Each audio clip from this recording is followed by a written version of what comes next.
우리 오늘은 지난 시간에 이어서 다니엘서 7장에 있는 말씀부터 함께 살펴보고자 합니다. 다니엘서 7장입니다.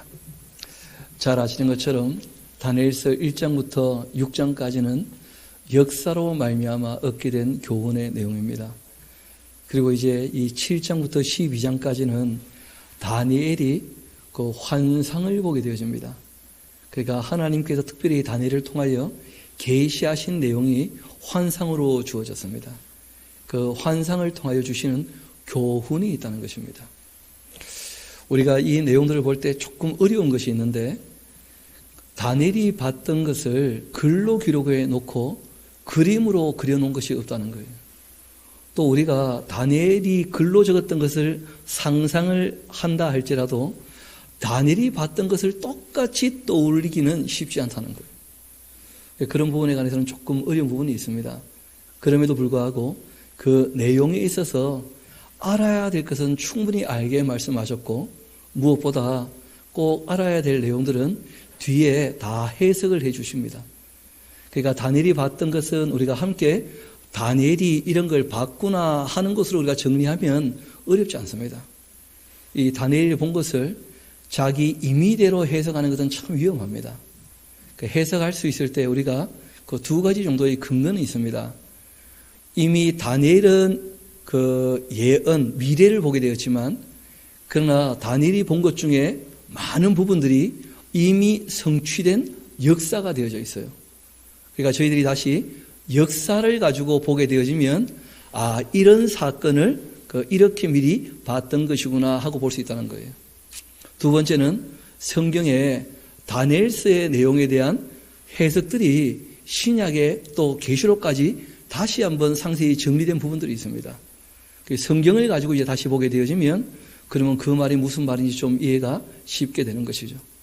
그래서 우리는 역사를 가지고 있고, 또 우리가 요한계시록까지 성경을 갖고 있기 때문에 그것을 가지고 보는 정도는 우리가 볼 수 있는데, 그것을 넘어서서 지나치게 모르는 것을 아는 척하면서 말을 많이 하게 되면 실수하게 되어집니다.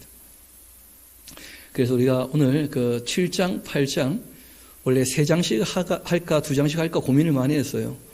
그런데 우리가 조금 천천히 나가더라도 그 기록된 내용들을 확실히 아는 게 더 중요하겠다, 그런 생각이 있어서 우리 2장씩 그 3번에 나누어서 이 다니엘서를 좀 보려고 합니다. 여러분, 그 7장 내용을 보면 1절에 이렇게 시작을 하죠. 바벨론 왕 벨사살 왕 원년에, 그렇게 되어 있습니다. 벨사살 왕은 BC 550년부터 통치를 시작해요. 자기 아버지가 나보니두스가 이제 557년부터 통치하다가 왕을 그만두고, 그리고 이제 제사장 노릇하겠다고 떠나버리고 난 다음에 그 뒤에서 그 일을 하기로 하고는 전면에 이 벨사살 왕을 내세웠던 것이거든요. 그러니까 이때는 다니엘이 그 정치에 관여하지 않았을 때입니다. 그러니까 이분은 좀 시간이 자유로운 편이었고, 그래서 이런저런 공부를 좀 많이 하셨던 것 같기도 하고, 무엇보다 성경을 보시면서 그 예루살렘, 이스라엘 나라의 장래에 대하여 관심을 많이 갖게 되시는 거예요. 그것이 이제 그 12장까지 전체 내용에 그 분위기가 드러나 있습니다.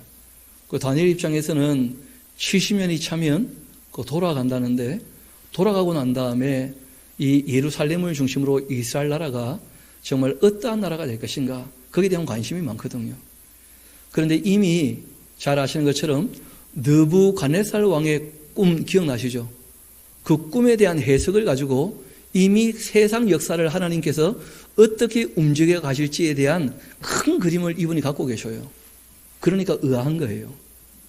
바벨론이 무너지면 이스라엘이 아니고 페르시아가 일어나게 될 것이고, 페르시아가 무너지면 이스라엘이 아니고 헬라가 일어나게 될 것이고, 헬라가 무너지게 되어지면 이스라엘이 아니고 로마가 무너지게 될 것이고, 그리고 로마가 무너지게 될 때 이스라엘의 회복 이전에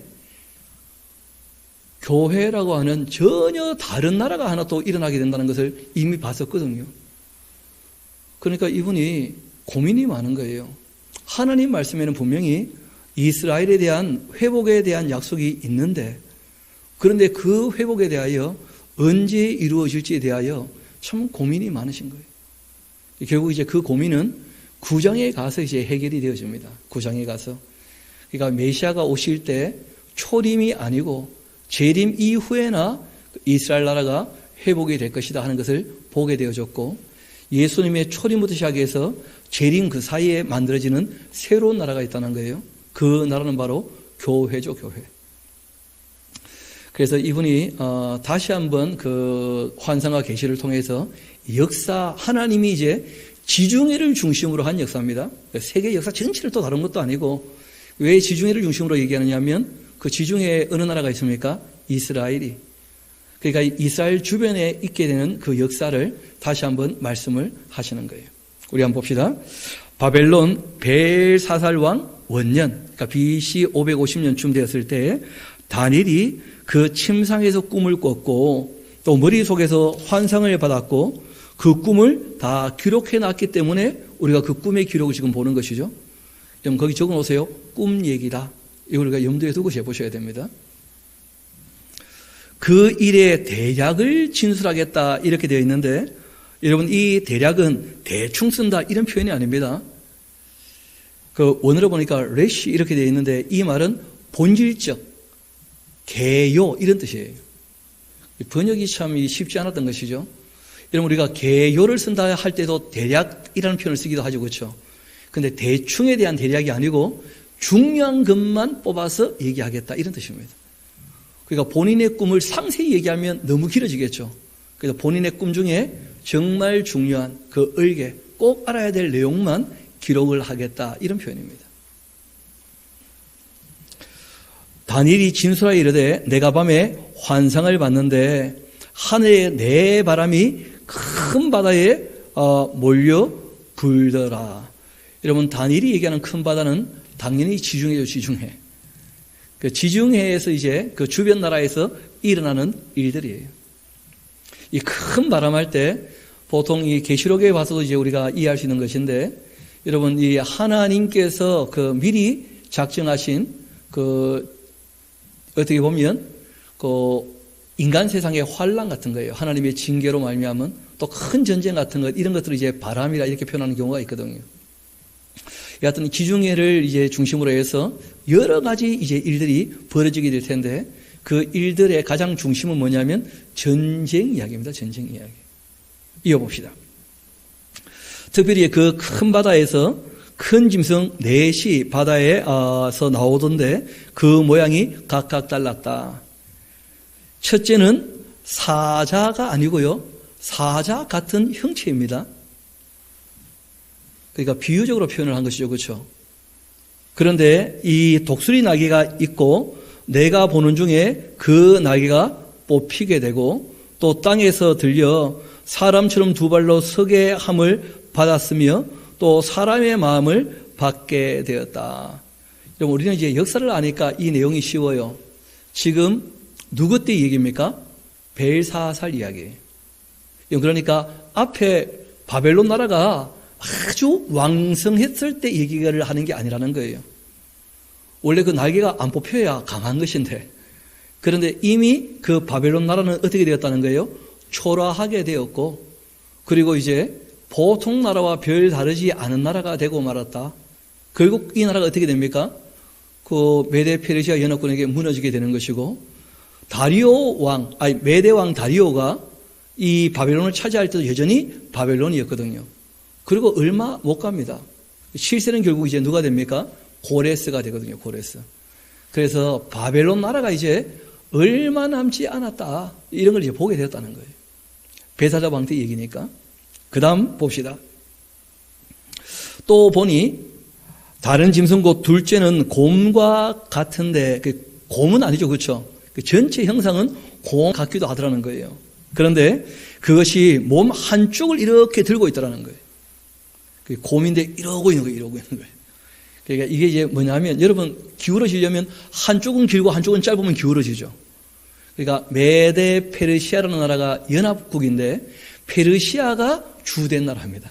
두 나라가 연합이지만 큰 나라는 따로 있어요. 메데 페르시아 연합군이에요. 페르시아는 고레스 왕이고 이 메데는 그 다리오의 원래 아버지가 그 실제로 이제 고레스의 외할아버지기도 하죠. 그렇죠? 그래서 이 메데 페르시아가 연합이 되어지면 그러면 페르시아가 훨씬 강력한 나라인데 그 곰 같은 그 짐승 이를 보니까 갈빗대가 3개 물려 있더라는 거예요. 실제로는 이 메데 페르시아가 많은 나라를 점령하거든요. 근데 그 중에 이제 뒤에도 똑같이 또 나오는데 3개 나라가 그 3개 나라가 뭐냐면 546년 BC 그때 이제 그 빼앗았던 리디아라는 나라가 있어요. 크로이소스의 리디아. 그리고 이제 539년 지금 이제 우리가 알고 있는 바벨론의 멸망이 있었죠. 그렇죠? 그리고 이제 그러고 난 다음에 한 3, 4년 지나서 536년에 애굽이 또 페르시아에 넘어가요. 그러니까 리디아 그리고 바벨론 이 이집트 이 큰 3개 나라를 얘기하는 거 아니겠는가? 보통 그렇게 봅니다. 그리고 어떤 사람은 다 먹고 입에 안 넘어갈 정도로 갈빗대가 3개 남을 정도로 많이 그 나라들을 뭐 집어삼켰다. 뭐 그렇게 해석하시는 분도 계셔요. 왜냐하면 역사 가운데 실제로 페르시아 이 메데 연합군이 많은 나라를 무너뜨린 것도 사실이었거든요.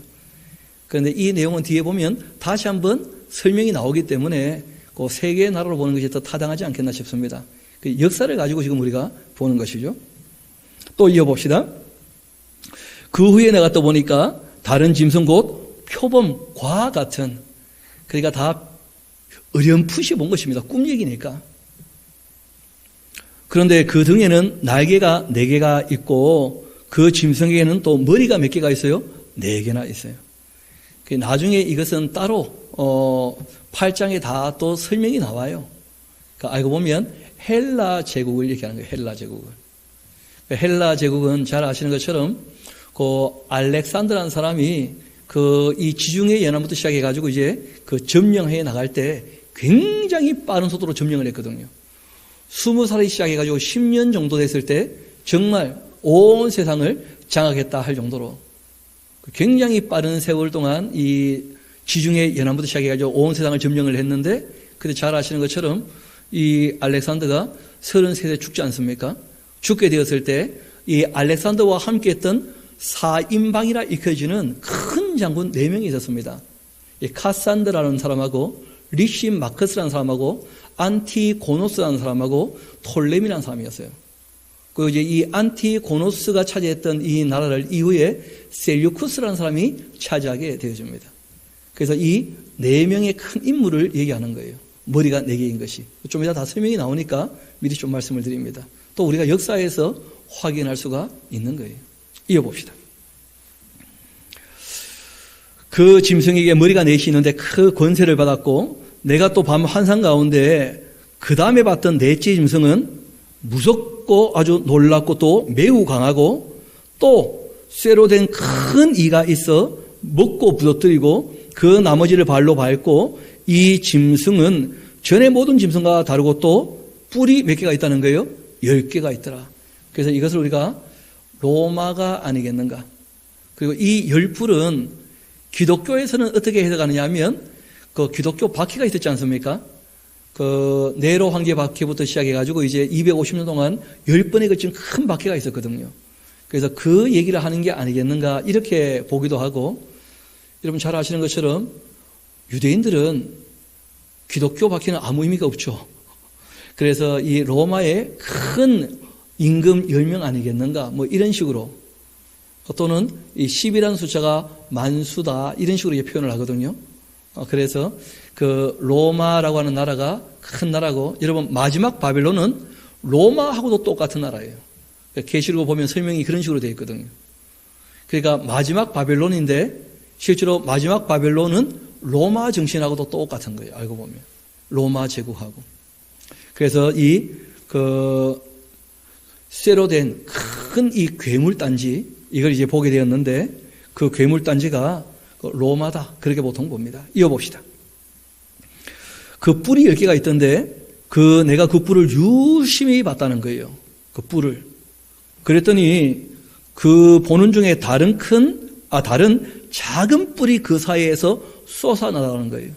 이 뿔이 하나가 이렇게 삐져나오니까 첫 번째 뿔 중에 그 셋이 그 앞에도 뿌리까지 뽑히면서 그 작은 뿔에는 또 눈 같은 눈들이 있고, 사람 눈같이 생겼던 눈들이 있고, 또 입이 있어가지고 큰 말을 하는 광경을 본 거예요. 여러분, 그거 적어 놓으세요. 봤단다. 그거 적어 놓으세요. 이 작은 뿔이 또 뽑힌 새 뿔이 뭐냐? 이 설명이 불가능해요. 왜냐하면 성경에 거기에 대한 해석이 없고, 역사 가운데에서 이것을 비추어 말할 만한 내용들이 잘 없어요. 대략 이제 그 학자들이 얘기하기로는 이 작은 뿔이 결국은 적그리스도가 아니겠는가. 뭐 그런 식으로 얘기하는 정도로 정리를 보통 합니다. 그런데 문제는 작은 뿔이 적그리스도라면 뽑힌 새 뿔은 또 뭐냐? 이러면 또 이제 좀 헷갈리게 되는 거예요. 그래서 다니엘이 유심히 봤는데, 적어놓으세요. 다니엘은 중요하다 여기는 모양인데 별로 중요하지 않으니까 설명이 없는 거예요. 여러분, 정말 우리가 꼭 알아야 될 내용이라면 설명이 나오겠습니까? 안 나오겠습니까? 당연히 나오겠죠. 그래서 다니엘의 관심 분야였지, 이게 우리가 꼭 알아야 되는 내용은 아닐 수도 있다 하는 정도로 우리가 염두에 두면 어렵지 않을 것이고, 또 혹시 아직 남아있는 예언일 수 있거든요. 그럼 그때가 되보면 또 알 수가 있기도 할 겁니다. 그래서 미래의 일은 어차피 우리가 잘 모를 수 있는 것이니까. 그래서 여하튼 다니엘이 그런 환상을 보게 된 겁니다. 이어봅시다. 내가 보니, 누가 보고 있는 겁니까? 다니엘이. 이 왕좌가 놓여있고 옛적부터 항상 계신 이가 좌정하고 계시는데, 옛적부터 항상 계시는, 스스로 계시는 분, 성부 하나님, 지금 우리가 얘기하는 것인데, 그 옷은 희가 눈 같기도 하고 털은 깨끗한 양털처럼 하얀데 그 보좌는 불꽃이 없고 그 바퀴는 타오르는 불이며 불이 강처럼 흘러 그 앞에 나오고 그를 섬기는 자가 천천히고 그 앞에 모셔선 자가 만만이며 심판을 베푸시는 그 책들이 그 앞에 펴놓여 있는 것을 이 다니엘이 본 거예요. 여러분, 하나님께서 그 아들에게도 심판을 맡기셨지만 실제로 심판은요, 아버지 하나님께서 하시고 예수님은 보혜사가 되셔가지고 우리를 위하여 변호하신다, 이런 표현도 있어요. 그러니까 삼위일체 하나님이시니까 우리가 단순하게 보기는 쉽지 않다는 거예요. 여기 문맥상에서는 성부 하나님을 말씀하는 겁니다. 왜냐하면 좀 이따 보면 이분 옆에 서시는 인자 같은 이가 또 따로 나와요. 그분이 예수님이시거든요. 이어봅시다. 그때 내가 작은 뿔이 말라는 큰 목소리로 말미암아 주목하여 보는 사이에 이 짐승이 죽임을 당하고 그리고 그 시체가 상한 바 되어 타오르는 불에 던져지더라. 하나님께서 심판하시는 중에 이제 어떤 일이 벌어집니까? 마지막 적그리스도가 끝나는 것이죠. 그 남은 짐승들은 그 권세를 빼앗겼으나 그 생명은 보존되어서 정한 시기가 이르기까지 기다리게 되었더라. 그리고 또 밤 환상 중에 봤는데 나오죠. 인자 같은 이가 하늘 구름을 타고 와서는 옛적부터 항상 계시니, 그러니까 성자께서 성부께 나아가는 거예요. 그래서 유대인들은 이런 내용들을 읽어도 신약을 모르기 때문에 설명이 안 돼요. 그래서 예수님 당시에도 그 유대인들에게 그런 거 물어보셨죠. 너희들이 아는 메시아가 다윗의 자손이라며. 그런데 다윗이 시편 110편에 노래하기를 주께서 내 주께, 그러니까 성부 하나님 오른편에 앉아 계시는 다윗이 메시아를 주라고 했는데, 그러면 메시아가 먼저겠느냐 다윗이 먼저겠느냐 이런 걸 물어본 거예요. 그러니까 유대인이 대답을 못하죠. 하나님이 어떤 분인지 잘 모르니까. 그래서 요한계시록에 그 메시아 예수님을 소개할 때 뭐라고 얘기합니까? 다윗의 뿌리이며, 맞습니까? 그리고 다윗의 싹이라는 거예요. 그 다윗 이전에 계시는 분이시고 다윗 가문에서 나신 분이라는 거예요. 왜냐하면 완전한 하나님이시고 완전한 사람이시니까. 그러니까 하나님으로서 예수님은 스스로 계시는 분이신데 이 땅에 사람 되어 오실 때에는 다윗의 후손이었던 동정녀 마리아로 말미암아 이 땅에 오시게 되거든요. 그래서 하나님은 그렇게 존재하시는 거니까 우리가 거기에 대해서 뭐 얘기할 게 별로 없죠. 그래서 이 다니엘이 성부와 누구를 봤다고요? 성자, 메시아를, 인자 같으니. 그 성부 앞에 인도되니까 성부께서 그에게 권세와 영광과 나라를 주고 모든 백성과 나라들과 다른 언어를 말하는 모든 자들이 그를 섬기게 했는데 그 권세는 소멸되지 않고 영원한 권세고 그 나라는 멸망하지 아니할 것이다. 여러분, 알고 보니까 이것이 교회만 얘기하는 것이 아닙니다.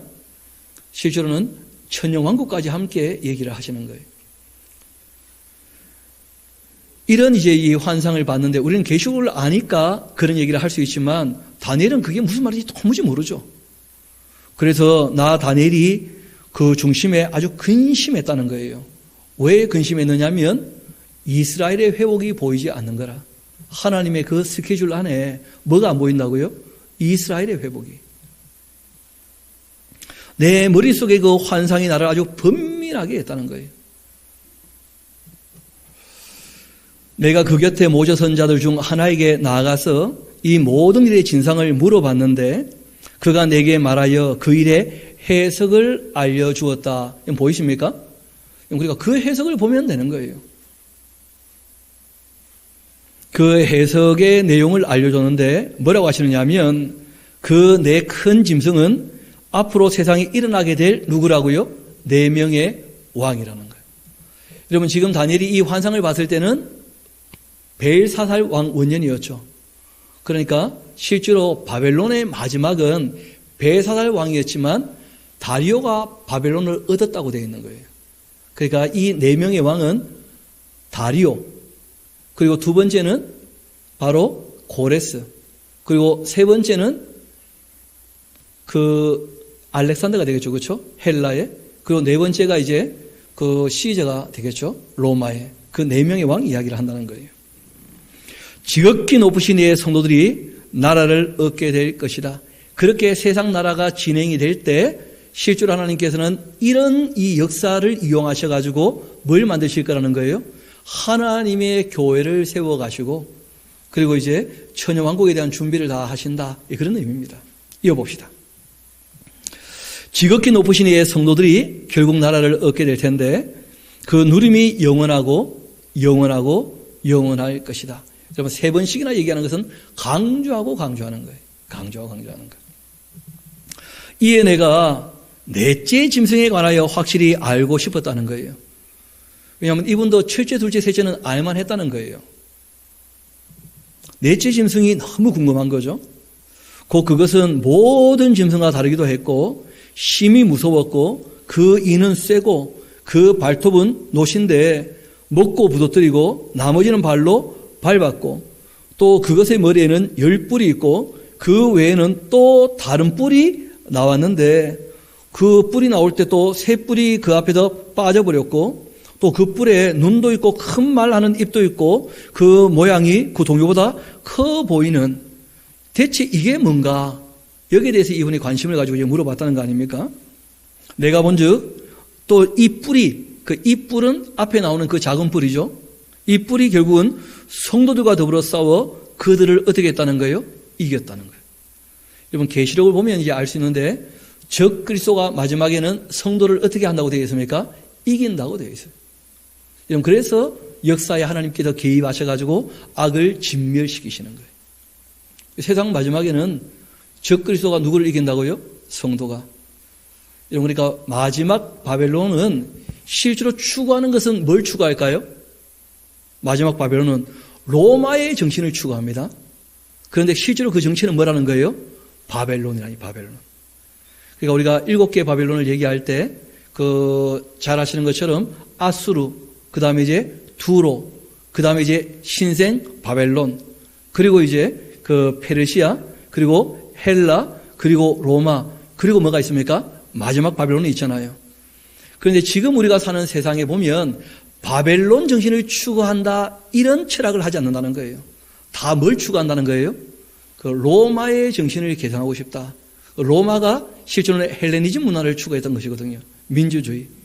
그걸 추구하는 것처럼 보이지만 실제로 그 뿌리가 어디에 있다는 거예요? 바벨론. 사람이 주인된 세상이라는 거예요. 사람이. 하나님이 주인이 아니시고. 결국은 이제 그런 모습으로 드러나게 되는 것이니까 계시록까지 보면 또 역사를 보면 이 내용을 좀 우리가 이해하기가 쉬워요. 그러니까 적 그리스도는 로마의 정신을 이어받는 것처럼 보여요. 근데 실제로 그 정치는 뭐라고요? 바벨론이라고, 마지막 바벨론. 여하튼 이 뿔이 성도들과 더불어 싸워 그들에게 이기더라는 거예요. 그렇지만 중요한 것은 22절입니다. 우리 같이 한번 읽어볼까요? 시작. 옛적부터 항상 계신 이가 와서 지극히 높으신 이의 성도들을 위하여 원한을 풀어주셨고 때가 이름에 성도들이 나라를 얻게 되어져요. 그러니까 실제로 이 인간 세상도 마지막에 하나님께서 통치하시고 성도들이 함께 다스릴 때가 옵니다. 그때를 우리가 뭐라고 합니까? 천년 왕국이라고 하는. 그러니까 잠시 볼 때에는 악한 사람들이 이기는 것처럼 보이지만 마지막 승리는 누구한테 있다는 거예요? 하나님께. 그러니까 하나님께서 다니엘에게 지금 너가 보기에는 미래가 암담해 보이고 너가 살아생전에 좋은 날 못 보는 것은 확실할 텐데 그런 것 때문에 뭐 하지 말라는 거예요? 낭망하지 말라는 거예요. 아직 좋은 날 보려면 멀었다는 거예요. 하나님 말씀이. 여러분이 요한계시록을 공부하면 우리가 참 기뻐하고 즐거워해야 될 것 같은데 그런데 실제로 요한계시록을 보면 교회가 승리를 처음부터 합니까? 많은 환난과 핍박이 있습니까? 많은 환난과 핍박을 보기 때문에 마음이 찹찹한 거예요. 그냥 잘 되는 게 아니고. 그러니까 이 다니엘도 최후 승리를 보지만 실제로 그 역사 가운데에서는 이스라엘이 굉장히 큰 어려움들을 당하게 되거든요. 그래서 이분이 마음에 근심이 있고 고민이 많은 거예요. 그럼에도 불구하고 승리가 우리 하나님께 있는 줄 믿습니다. 최후 승리라는 표현이 있는 거예요. 최후 승리. 그래서 혹시 실족할까 봐 이 작은 뿔이 성도를 이기는 것처럼 보이겠지만 그러나 하나님께서 그 모든 원한을 풀어주시며 하나님께서 통치하실 때 함께 통치하게 하신다. 그렇게 얘기를 한 것입니다. 29절 이어봅시다. 모신 자가 이처럼 이르되 넷째 짐승은 곧 땅의 넷째 나라인데 이는 다른 나라들과는 달라 온 천하를 삼키고 밟아 부도뜨릴 것이며 그러니까 실제로 이 바벨론, 페르시아, 헬라, 로마 중에 로마가 땅이 제일 넓었거든요. 그래서 이런 표현을 합니다. 또 그 열뿔은 그 나라에서 일어날 열왕이기도 하다. 그 후에 또 하나가 일어나게 될 것이다. 그리고 그는 먼저 있던 자들과 다르고 또 새 왕을 복종시킬 것인데 그가 장차 지극히 높으신 이를 말로 어떻게 할 거라는 거예요? 대적할 거고 또 지극히 높으신 이의 성도들을 아주 괴롭게 할 것이고 또 그가 때와 법을 고치고자 할 것이며 성도들은 그의 손에 붙임받아 한 때와 두 때와 반 때를 지내게 될 것이다. 그러니까 이 존재는 누구라는 거예요? 적그리스도, 적그리스도. 마지막 적그리스도. 이런 거는 요한계시록 우리가 11장 내용을 보게 되고 13장을 보면 알 수가 있습니다. 마지막 적그리스도. 이어봅시다. 그러나 이렇게 마지막 때에 그 하나님이 정하신 기한이 있다는 거 아니에요? 어떤 기한요? 악이 왕성하게 활동할 수 있는 기한을 허락해 주셨다는 거예요, 하나님께서. 하나님이 정한 때까지만 악이 활동합니다. 그러고는 결국 이제 그 악을 어떻게 하시는 거예요? 심판하시는 거예요. 왜 하나님이 악이 활동하게 허락하시느냐 하면 악이 활동해야 보통 사람들이 자신이 누구 편에 설지가 확인되는 것이고 누구 편에 서 있는지가 확인되는 거예요. 인간에게 자유가 주어져 있기 때문에 그런 것이죠. 그러나 심판이 시작되면 그 적그리스도의 권세는 빼앗기게 되고 그 악은 어떻게 됩니까? 완전히 멸망하게 될 거라는 거예요. 여러분 이것이 교훈의 핵심이죠. 그러니까 하나님이 정한 때까지는 악이 어떻다는 거예요? 관영하는 것처럼 보일 거라는 거예요. 그러나 결국 하나님께서는 그 악을 심판하시고 그 악이 활동할 때 성도들이 경험했던 모든 억울한 일을 반드시 풀어줄 때가 온다. 이 얘기를 하신 거예요. 그것이 바로 선으로 악을 이기는 거예요. 끝까지 어떻게 하라는 거예요? 견디면서 악한 자를 악하게 대하지 말라는 거예요. 악한 자에게도 어떻게 하라고요? 선하게 대하라는 거예요. 이것이 선으로 악을 이기는 거예요. 이어봅시다. 나라와 권세와 온 천하 나라들의 그 위세가 지극히 높으신 이의 거룩한 백성. 거룩한 백성은 누굽니까? 이스라엘 백성이거든요. 거기에 붙임바 될 것이다. 그러니까 이스라엘 나라의 모든 나라가 구부리게 되는 것은 언제입니까? 그 천여왕국이거든요. 그 나라는 영원한 나라고, 왜냐하면 천여왕국이 이제 천국으로 바로 이어지지 않습니까? 여러분 그 요한복음에 잘 아시는 말씀이죠. 나를 믿는 자는 죽어도 살겠고, 맞습니까? 그건 우리가 알죠. 부활이라고. 그런데 살아서 나를 믿는 자는 영원히 죽지 아니하리니, 그런 말씀이 있잖아요. 지금 우리가 살아서 믿어요, 안 믿어요? 근데 우리 죽을까요, 안 죽을까요? 그러니까 예수를 믿어도 두 가지라는 거예요. 하나는 뭐냐면 죽어도 사는 사람이 있어요. 누굽니까? 부활에 참여하는 사람들이에요. 낙원에 갔다가. 그럼 살아서 예수를 믿는데 영원히 죽지 않는 사람들이 있어요. 누구냐면 마지막 때에 인침을 받는 사람들, 또 천여왕국을 거쳐가지고 천국도 가는 사람들은 죽었다가 부활합니까? 아니면 살아서 영원히 살아있는 것입니까? 영원히 죽지 않는 삶을 사는 사람들이 반드시 있다는 거예요. 그런 사람들의 예표가 성경에 나오죠. 에녹 같은 분이 그러하시죠. 에녹 같은 분. 죽음을 보지 않고, 또 엘리야도 마찬가지였죠. 죽음을 보지 않고 승천했어요. 구약에도 죽음을 보지 않는 사람에 대한 예표가 있다는 거예요. 우리가 계시록을 보니까 그런 사람들이 나오는 거예요. 우리하고는 상관없습니다, 별로. 그러니까 마지막에 인침을 받거나 아니면 이제 천여왕국을 거쳐가는 사람들은 어떤 사람이라는 거예요? 살아서 믿는데 영원히 죽음을 보지 않는 사람들도 있다, 그렇게 말씀하신 거예요. 둘 다 예수님을 믿는 사람들에 대한 이야기입니다. 죽어도 살겠고 살아 믿어 영원히 죽지 않는 사람도 있다. 다 구원에 대한 얘기를 하실 때 죽었다가 부활에 참여하는 사람도 있고 죽음을 보지 않고 부활에 참여하는 사람도 있다. 그 예수님께 두 가지를 다 말씀하셨거든요. 다시 우리 본문으로 돌아옵시다.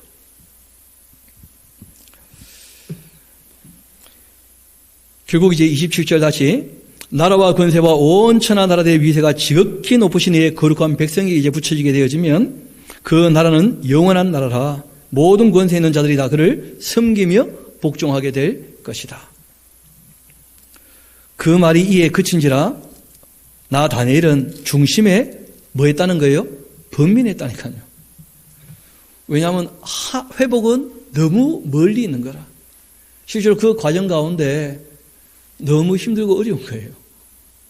앞으로 일어나게 될 악한 나라들이 너무 많으니까. 그래서 이 다니엘은 얼굴빛이 변하게 되었다. 그러나 내가 이 일을 마음에 간직했다. 그런 얘기를 합니다. 나 다니엘에게 처음에 나타난 이 환상 후 벨사살 왕 3년, 그러니까 이제 얼마가 지난 겁니까? 3년이 더 지난 거예요. 다시 이제 한 환상이 나타났는데 내가 환상을 보았고 내가 그것을 볼 때에, 여러분 그거 잘 봐요. 내 몸은 어디 있었다고요?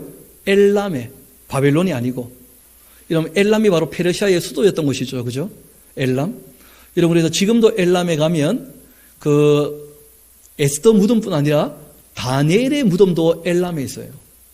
이 성지이기도 하죠. 페르시아 쪽의 성지에 가면 다니엘 무덤이 엘람에 있어요. 그러니까 아마 다니엘이 말년을 여기서 보냈던 모양입니다.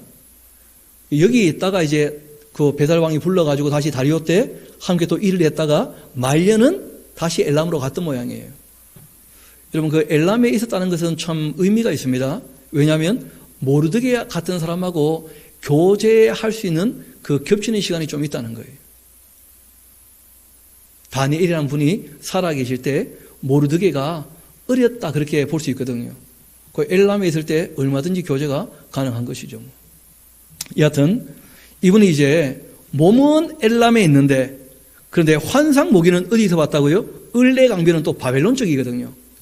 그러니까 마치 에스겔이 몸은 여기 있는데 바벨론에 있는데 자기는 실제로 예루살렘에 있는 일들을 다 보지 않습니까?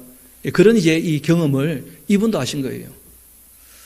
여러분 이런 것을 우리가 익숙히 아는 말로는 유체 이탈 이런 얘기를 합니다. 그러니까 몸에서 영혼이 빠져나간 것처럼 보이는 거예요. 자기가 봤을 때. 자기는 분명히 몸이 어디 있었는데 엘람에서 잠이 들었거든요. 엘람에서 잠이 들었는데 환상 보기는 을레강변에서 보고 있더라는 거예요. 그러니까 뭐 환상이죠, 환상. 이어봅시다. 내가 눈을 들어보니까 강가에 두 뿔 가진 순양이 서 있고 그 두 뿔이 다 길었다는 거예요. 그런데 그중 한 뿔은 다른 뿔보다 길었고 그 긴 것은 나중에 난 것이었다. 내가 또 보니까 그 순양이 서쪽과 북쪽과 남쪽을 향하여 들이박았다는 거예요. 알고 보니까 이제 이 양이 바로 메데 페르시아예요. 그리고 이제 서쪽 하는 것이 바로 그 메데 페르시아의 서쪽은 리디아 나라입니다. 리디아. 한참 서쪽이죠. 그렇죠? 그리고 이제 북쪽은 이 바벨론 쪽이고 그 남쪽은 이집트 쪽이죠. 뭐. 그렇게 치받더라는 거예요. 그리고 그것을 당할 짐승이 하나도 없는데 그 손에 구할 자가 없으므로 그것은 원하는 대로 행하고 강해지더라는 거예요. 내가 그것을 이제 보고 있을 때였는데 이게 대체 뭐냐 하고 생각하는데 또 순념소 한 마리가 어디서요? 서쪽에서. 이게 이제 알고 보니까 알렉산더 대왕이에요. 서쪽에서 동방정복을 시작한 것이죠. 온 지면에 두루다니되 땅에 닿지 않을 만큼 얼마나 빨리 뛰어다니는지. 그리고 그 염소의 두 눈 사이에는 현지한 뿔 하나가 있던데 바로 이 뿔이 알렉산더입니다. 알렉산더. 그런데 그것이 두 뿔 가진 순양 곧 내가 본 바 강가에 있었던 양에게로 나아가되 분노한 힘으로 그것을 보고 달려가더니 내가 보니까 그것이 순양에게로 가까이 나아가 더욱 성내어 그 순양을 쳐서 그 두 뿔을 꺾어버렸는데 그러나 순양에게는 그것을 대적할 힘이 없어서 그것이 순양을 땅에 엎드러뜨리고는 짓밟았으나 순양을 그 손에서 벗어나게 할 자가 없더라. 그리고는 이 순염소가 스스로 아주 강대하게 되었다는 거예요. 그 알렉산더가 세계에 정복을 했죠. 그렇게 가더니 강성하게 될 때 그 뿔이 어떻게 됩니까? 꺾어버렸어요. 그게 한참 젊을 때 죽어버린 거예요. 알렉산더가. 그렇게 뿔이 꺾이자 그 대신 현지한 뿔 몇 개가요? 4개가. 이 4인방은 얘기했던 거 기억나시죠? 그렇죠? 그렇게 올라온 거예요. 그리고는 하늘 사방을 향하여 났다. 그 다음이 중요합니다. 이 알렉산더로 말미암아 이 세계 정복이 되어지고 지중해 연안 전체가 그리고 알렉산더가 죽고 4인방이 있게 되었는데 그 결국 4인방은 큰 두 개 나라로 재편이 되는 것처럼 보여요. 이 셀류쿠스 왕조하고 이제 이 톨레미 왕조죠. 결국은 이제 이 두 나라가 무려 몇 년 동안 싸웁니까? 150년 동안. 이렇게 싸우는 중에 이제 누가 나타나느냐 하면 적 그리스도의 표상이 될 만한 존재 하나가 나타납니다. 그게 누구냐면 안티오코스 4세 에피파네스라는 존재예요. 이 사람이 이제 잘 아시는 것처럼 성전을 어떻게 합니까? 회파하거든요. 무너뜨리지는 않았지만 성전에다가 돼지 피를 뿌리면서 아주 악을 행하는 일들이 있게 됩니다. 우리 한번 이어봅시다. 그 중에 한 뿔에서 또 작은 뿔 하나가 나오는데 남쪽과 동쪽과 또 영화로운 땅을 향하여 어떻게 됐다고요? 심히 커졌다. 그러니까 우리가 이거는 역사를 통해서 이제 확인을 한 겁니다. 이때 이제 그 뿔은 셀류쿠스 왕조고 작은 뿔은 이제 안티오코스 4세 에피파네스를 얘기하는 것인데 이어봅시다. 그것이 하늘 군대에 미칠 만큼 커져 그 군대와 별들 중에 며칠 땅에 떨어뜨리고는 그것들을 짓밟고 스스로 높아져서 군대의 주지를 대적하여 그에게 매일 드리는 제사를 어떻게 했다고요? 없애버렸다고요. 그러니까 보이기는 안티오코스 4세 에피파네스가 예루살렘을 괴롭게 하는 것처럼 보이는데 실제로는 그 뒤에 누가 있었다는 거예요? 악한 하늘의 군대, 악령들의 세계를 봤다는 거예요. 그들이 이제 하나님을 미워하고 싫어하니까 그래서 이제 예루살렘을 괴롭게 하는 걸 봤다는 거예요. 이 다니엘이. 그리고는 스스로 높아져서 군대의 주지를 대적하여 그에게 매일 드리는 제사를 없애버렸고 그 성소를 헐기도 했다. 그래도 이것이 무너지지는 않았습니다. 무너진 것은 AD 70년에 이제 무너지게 되어져요. 헤롯이 충축하니까요. 그 악으로 말미암아 백성이 매일 드리는 제사가 넘긴 바 되었고 또 그것이 또 진리를 땅에 던지며 자유로 행하는데 이러면 악을 행하는데 어땠다는 거예요? 형통했다는 거예요. 그럼 거기다가 좀 메모하시면 좋겠는데 AD 171년 이 안티오코스 4세 에피파네스가 무슨 짓을 했느냐면 대제사장 오니아스를 죽이면서 이 성전을 그리고 예루살렘을 아주 괴롭게 하기를 시작합니다. 그리고 그 기간이 이제 언제까지였냐면 164년 12월까지예요. 앞으로 잠깐 봅시다. 171년에서 164년까지면 연수로는 7년이죠. 근데 꽉 찬 7년이 아니기 때문에 한 6년 반쯤 되어집니다. 6년 반쯤 되어지는데 이걸 날수로 하게 되어지면 며칠이 되냐면 2300일이 딱 되어져요. 2300일. 여러분 2300일은 그 달수로 할 때에는 두 가지가 될 수밖에 없어요. 태음력으로 하게 되어지면 그 1년이 360일이거든요. 그러면 이제 6년 4개월하고 20일이 나와요. 그런데 태양력으로 하면 365일이 돼요. 그러면 이제 6년 3개월 15일이 되거든요. 한 달 차이가 나는 것은 태음력에는 윤달이 많습니다. 그래가지고 1년을 돌리는 것이거든요. 그러니까 여러분 이 연수로에서는 명확한 계산이 안 나오고 그래서 성경에는 원래부터 날수로 얘기를 했어요. 우리 한번 봅시다. 내가 들은즉 한 거룩한 이가 말하더니 다른 거룩한 이가 그 말하는 이에게 묻되 환상에 나타난 바 매일 드리는 제사와 또 망하게 하는 그 죄악에 대한 일과 성소와 또 백성이 내준 바 되며 지팔필 일이 어느 때까지 이룰고 하나님께서 정하신 기한이 있다는 거예요. 이 예루살렘이 그렇게 악한 자에게 짓밟히는 기간이 그렇게 이룰고 했더니 그가 나에게 이르되 2300 뭐요? 주야 2300일. 그러니까 시작점은 명확지 않을 수밖에 없습니다. 왜냐하면 그 당시에는 태음력을 썼는데 지금 우리가 BC를 쓰는 것은 그 양력을 가지고 얘기를 하는 것뿐이거든요. 그래서 시작점은 명확치 않은데 여러분 끝날 때는 우리가 명확히 알고 있어요. 언제였냐면 164년 12월 14일 날 끝납니다. 회복이 되어져요. 그리고는 이제 잘 아시는 것처럼 성전 정화가 다 끝나고 우리가 아는 대로 그 12월 25일이 그 이들에게는 하누카 수전절이 되어져요. 수전절. 그래서 이 안티오쿠스 4세 에피파네스에게 이 예루살렘이 찌팔핀 기간이 얼마라는 거예요? 2300일. 그러니까 다니엘이 볼 때는 장래일이었죠. 그렇죠? 근데 우리는 역사를 통해서 그 날수대로 실제로 찌팔핀 것을 다 확인한 거예요. BC 171년부터 164년 12월 14일까지 2300일 딱 떨어져요. 제가 왜 이걸 조금 이렇게 강조하느냐 하면 여러분 2300주야를 2300년으로 봤던 사람도 있어요. 이 사람들은 어떤 식으로 오해를 했느냐 하면 고레스 왕의 칙령 이후에 2300년이 지나면 바벨론 포로에서 이스라엘이 회복된 것처럼 기독교인들도 모든 악의 권세에서 해방되어지는 예수님이 재림하시는 날일 것이다. 이 계산을 했던 사람들이 바로 안식교예요. 안식교. 그러니까 안식교가 1884년인가 그때 예수님 오신다고 해가지고 크게 또 실망을 하고 그리고는 이 사람들이 지금 뭐라고 주장하느냐 하면 공중에 예수님께서 지금 재림 이미 하셨다. 뭐 이런 식으로 지금 얘기를 하는 거예요. 그리고 조사 심판하고 있다.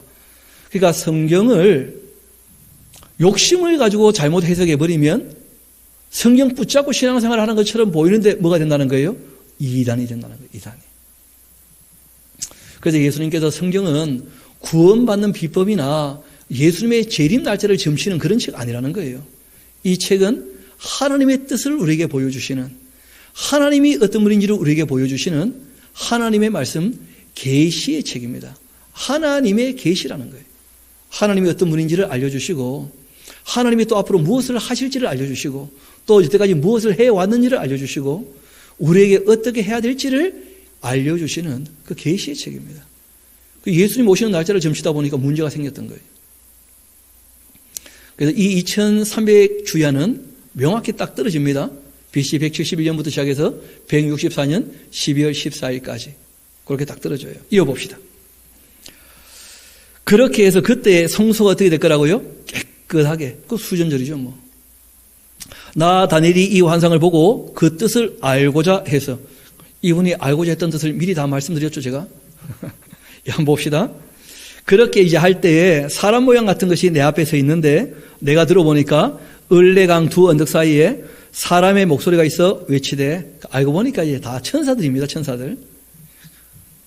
가브리엘아 이 환상을 이 사람에게 어떻게 하라고요? 깨닫게 좀 해줘라. 그렇게 하더라는 거예요. 내가 선곳으로 나왔는데 그가 나올 때 내가 두려워 얼굴을 땅에 대고 엎드리매 그가 내게 이르되 인자야 깨달아 알아라. 그리고 이 환상은 뭐라고요? 정한 때 끝에 관한 것이다. 여러분, 하나님께서 그 바벨론 포로 기한을 정해 놓으셨죠? 기억나십니까? 몇 년으로 정해 놨죠? 70년. 그 바벨론 포로 기간이 끝나면 어떻게 될 거라는 거예요? 페르시아가 일어나고, 그리고 또 앞으로 뭐가 일어나고요? 헬라가 일어나고. 그러니까 이것은 정한 때 뭐에 대한 거라고요? 끝에 대한. 바벨론 멸망하고 난 다음에 어떻게 될지에 대한 이야기를 내가 한 것이다 하고 말씀하신 거예요. 이어봅시다. 정한 때 끝에 관한 건데 그가 내게 말할 때 내가 얼굴을 땅에 대고 엎드려 깊이 잠들매 그가 나를 어루만지며 이렇게 세워서 이르시되 진노의 때가 마친 후, 진노하시는 때가 바벨론 포로 기간이죠. 그렇죠? 그게 이제 다 마친 후 될 일이 뭐라는 거예요? 페르시아가 일어날 거고 헬라가 또 일어나게 될 것이고 그 헬라가 일어나게 될 때 헬라 마지막 때에 이 안티오쿠스 에피파네스 4세가 일어나가지고 성전을 회파하겠지만은 2300일이 지나면 성전도 어떻게 될 거라고요? 회복될 거다. 이 얘기를 이제 했다는 거예요. 이어봅시다. 그 내가 본 바 그 두 뿔 가진 순양은 나오죠. 메데 페르시아다. 그리고 털이 맞는 순면소는 누구라고요? 헬라 왕 알렉산더다. 그 두 눈 사이에 큰 뿔이 곧 그 첫 번째 왕, 그 헬라 제국의 첫 번째 왕은 알렉산더 말고 없죠, 뭐 당연히. 그리고 이 뿔이 꺾이게 되면 그 대신에 네 뿔이 올라오게 될 텐데 그 나라 가운데 네 나라가 이제 일어나게 될 것이다. 헬라가 네 개로 쪼개질 거라는 거예요. 그래서 유럽 쪽은 카산드가 차지하게 되어집니다. 그리고 우리가 소아시아라는 그 지역은 이 리시마크스가 차지하게 되어져요. 그리고 이제 우리가 아수르 쪽이라 하는 이쪽이 이제 셀류쿠스, 안티고노스가 차지했다가 이후에 셀류쿠스가 차지하게 되어집니다. 그리고 이제 이집트 쪽은 그 톨레미라는 사람이 이제 차지하게 되거든요. 그렇게 이제 네 개의 나라로 나누어질 거라는 거예요. 그리고는 그 권세가 이전 알렉산더만은 못할 것이다. 왜냐하면 여러분 알렉산더가 얼마나 위대했는지 지중해 이 연안에 알렉산드리아라고 하는 도시들이 굉장히 많다는 거예요. 전부 알렉산더를 추모하기도 하고 알렉산더를 환영하기 위하여 지었던 그런 도시들이거든요. 알렉산드리아. 이어봅시다. 이 네 나라 마지막 때에 그 반역자들이 이제 가득할 즈음에 그때 누가 일어날 거라고요? 이 악한 왕, 한 왕, 이게 누구라고요?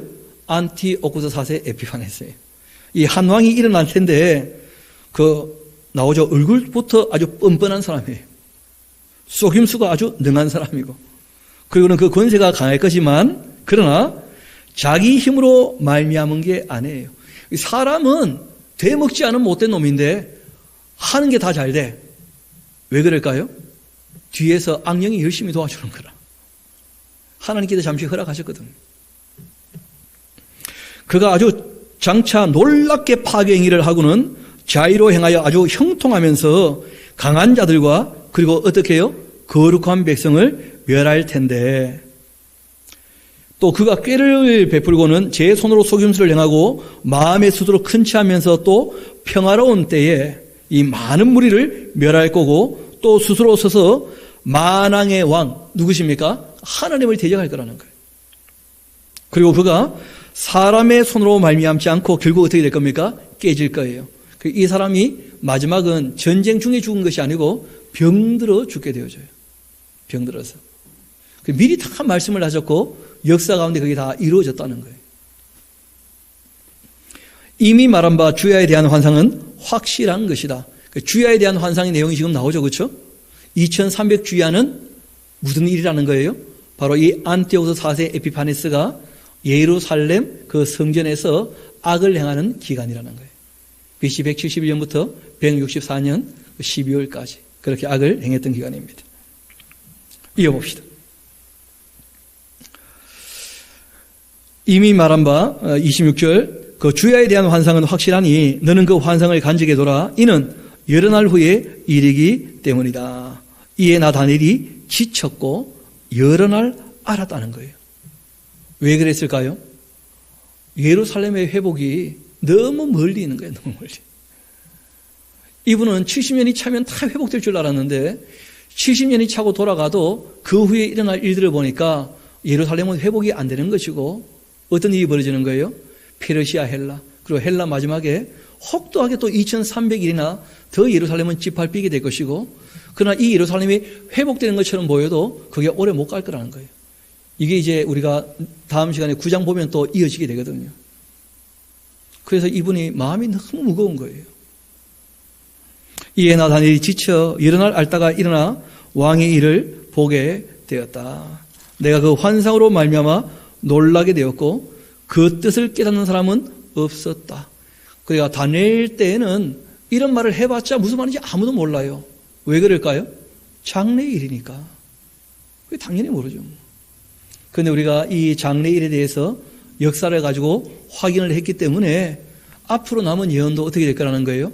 이루어질 줄 충분히 믿을 수 있다는 거예요. 다니엘서 7장, 8장의 내용은 다니엘에게 예루살렘에 대한 운명을 말씀하시면서 하나님께서 아직까지 교회도 세우시고 그리고 난 다음에 다시 이스라엘 회복이 있는 것이니까 너가 원하고 바라는 대로 이 이스라엘, 그 예루살렘의 회복이라는 것은 그렇게 쉽게 오는 것이 아니다. 그 실상은 예수님 초림 때도 안 되었죠. 지금도 안 되고 있고. 그리고 이제 예루살렘 성전이 세워지고도 안 돼요. 왜냐하면 세 번째 성전에도 멸망에 가정한 것이 거기 설 거거든요. 그리고 이제 예수님 재림하시고 난 다음에야 이 땅에 뭐가 이루어집니까? 천년왕국이. 그것이 이제 이스라엘을 중심으로 정말 회복되는 이 구약에 예언되어 있는 하나님의 약속이 성취되는 때거든요. 그러니까 다니엘이 그런 이 기간을 보니까 낙심이 되는 거예요. 자기 민족을 너무 사랑하기 때문에. 좀 일찍 되면 좋겠는데 그게 그렇지가 않으니까. 여러분, 우리에게도 다 그런 마음이 있죠. 고생 안 하고 그냥 그 빨리빨리 다 잘 되면 참 좋겠다, 그런 마음이 있는데 이 세상 일은 그렇지가 않습니다. 긍정할 것도 별로 없고. 여러분, 우리가 인생을 살아보면 다 경험하시겠지만 즐겁고 기쁘고 막 너무 명랑하게 밝게 지낼 만한 날들은 의외로 그렇게 많지 않습니다. 항상 공부를 하고 일을 하고, 여러분 일할 때마다 아주 즐겁습니까? 좀 힘이 듭니까? 제가 보니까 공부 막 즐겁다는 사람들도 2시간 앉아있으니까 힘들어 하더라고요. 누구나 다 마찬가지거든요. 그렇지만 우리에게 주어진 일들을 끝까지 잘 견디면서 감당해 나갈 수 있게 되기를 소망합니다. 성경은 우리에게 말씀하십니다. 끝까지 견디는 자에게 하나님께서 은혜를 베푸신다는 거예요. 그래서 우리에게 마지막 될 일을 말씀하셨으니까 우리가 하나님께서 말씀하신 것을 확실히 믿고 우리가 과정 가운데 어떤 어려움이 온다 할지라도 우리가 그런 것에 흔들리지 않도록, 그리고 또 무엇보다 성경을 잘못 해석해가지고 곡해하지 않도록. 대부분 다 무엇 때문에 그렇게 된다고요? 자기 욕심 때문에. 그래서 예수님 오시는 날짜를 점치는 것은 아무 의미가 없고 징조가 있고서야 카운트다운이 시작되는 것이니까 우리에게 주어진 날에 대하여 정말 착하고 충성되이 충실하게 살아가는 저와 여러분 되기를 소망합니다. 우리 이 시간 함께 한 2, 3분 정도 같이 기도하면 좋겠습니다. 다니엘의 이런 이 마음이 참 근심이 되고 슬퍼하는 일에 관하여 하나님께서 말씀을 하시는 것이 이제 이후에 나옵니다. 그 어루만지면서 근심하지 말라는 거예요. 너가 근심한다고 바뀌는 것도 아니고 너가 책임질 일도 아니기 때문에 여러분, 각 사람은 자기 인생에 대한 책임을 지는 것입니다. 남의 삶은 우리가 책임질 수도 없고 남의 삶은 우리가 관여할 수도 없는 거예요. 독립된 다 인격이기 때문에. 우리가 돕는 것, 사랑하는 것은 다 할 수 있지만 다른 사람의 운명에 대하여 우리가 책임질 수 있는 존재가 아니기 때문에 우리가 이 시간 함께 기도하고 하나님께 아랜다 할지라도 분수에 넘치지 않게, 또 우리가 이런 어려움에 시험에 들지 않도록, 악에 빠지지 않도록 우리 주님께 함께 기도할 수 있으면 좋겠습니다. 기도하도록 하시겠습니다.